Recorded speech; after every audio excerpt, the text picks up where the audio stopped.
is also amazing. He's catching up with their one Brett Favre. I wanted to talk about this briefly before we get to the MVP conversation. Sure. I just read he had to do heavy taping of his ankle. He had a lot of therapy on his ankle before he went out there and played, and still played like he was amazing. So where are we putting Brady in this MVP conversation? I don't think he's in an MVP conversation as of yet. I'm not sure it's going to last, depending on the health of the tight ends. Sure. When you talk about the Patriots, we talk about all kind of different scenarios, but Tom Brady is consistent. He is one of the greats that ever played the game now. Yes. I'm just talking about right now. He's not in the MVP conversation. They have to do a lot of 11 personnel, which means 2 tight ends. So the set has to be perfect for them to be successful, have to dominate the middle of the football field. You know, I was just watching the receivers still, with the amazing throw and catch he had yesterday with, young player. They still don't get great separation. I mean, you see the receivers fighting with the DBs down 20 yards downfield. That means that they're not confident in their speed, so the accuracy is not going to be exactly where it needs to be. I don't see him having this many 4-touchdown, big-time games just because of how they want to win. They want to run the football effectively, want to play great defense, they want to ball control, and at times do this. Gronkowski is a beast, but as you saw yesterday, he went out the game twice. I'm just not sure he's going to be able to play a complete season, and that's going to really affect Tom Brady's numbers. All right, Stephen A., does he belong in the conversation?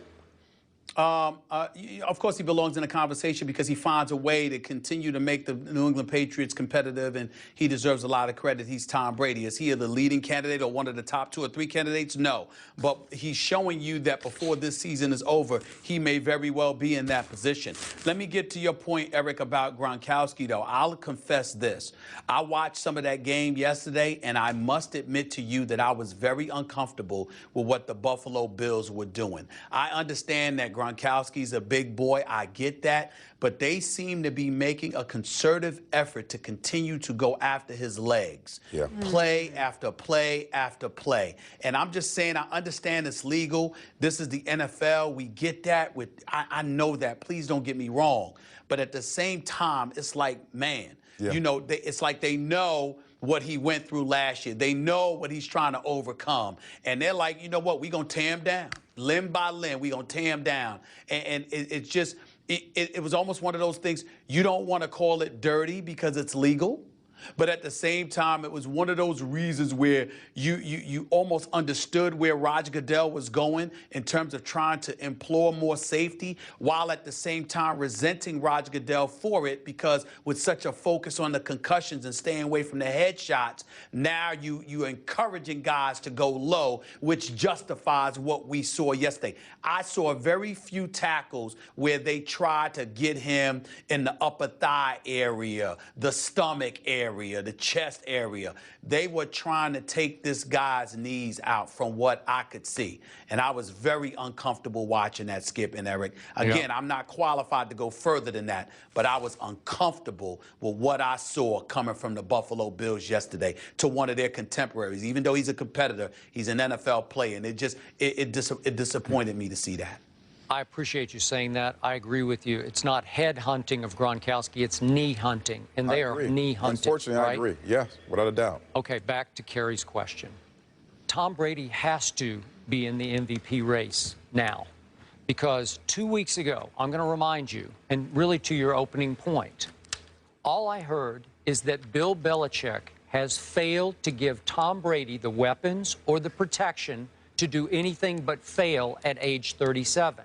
And in 2 weeks, we have seen Tom Brady go from RIP to MVP candidate. Am I right about that? Because against the Cincinnati defense that was, at that point, most people said it might be the best defense in pro football, destroyed it.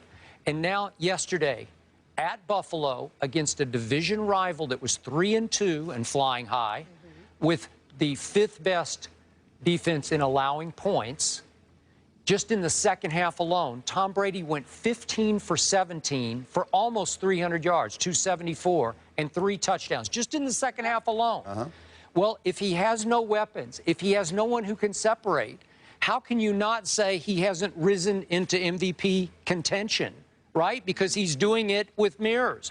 Well, if you can do it that well with mirrors, man, you're my MVP. You should be leading that race. Well, how can you say it? Well, again, it's not going to last because the guys around him are not the kind of Okay, performers who are but going the to question be able is that to. right now, after those 2 games, should he at least be a candidate? No. Well, he could be. Yes. Anyone could be a candidate, but I mean, Well, he's not a legit like Phillip Rivers type. Okay, I'll give you that. Phil Rivers should be number 1. I think DeMarco should be number 2. And Peyton Manning, of course, is okay, still. but I think Tom Brady's starting to vie for that 3rd spot. Seriously. Against Peyton? Yeah. Yeah. Come on. Oh, look, Listen. Look who Peyton's throwing to. Look who this guy's throwing And to. again, what Peyton, the guys who Peyton throwing to, that's going to last. Okay. The Thomases, that's going to last. All I'm right. not sure it's but going to last. we're talking about right here, right now. No. You have to say Maybe fifth. So LaFell maybe and fifth or Edelman's, they sixth. won't last. They won't last. The kind of performance they put up, the kind of performance he's going to need to put his name in the MVP race towards the end of the season, not going to last. Okay, now what hasn't lasted is Gerard Mayo sounds like he's gone Yeah. for Oh, the year. that's And unfortunate. Stephen Ridley sounds not very good either. That's not okay, good. These are huge That's losses. huge in the middle of the football field. And I agree with you. Gronk is just one low hit away from maybe being gone It's for the season. I'll give you that. unfortunate that guys,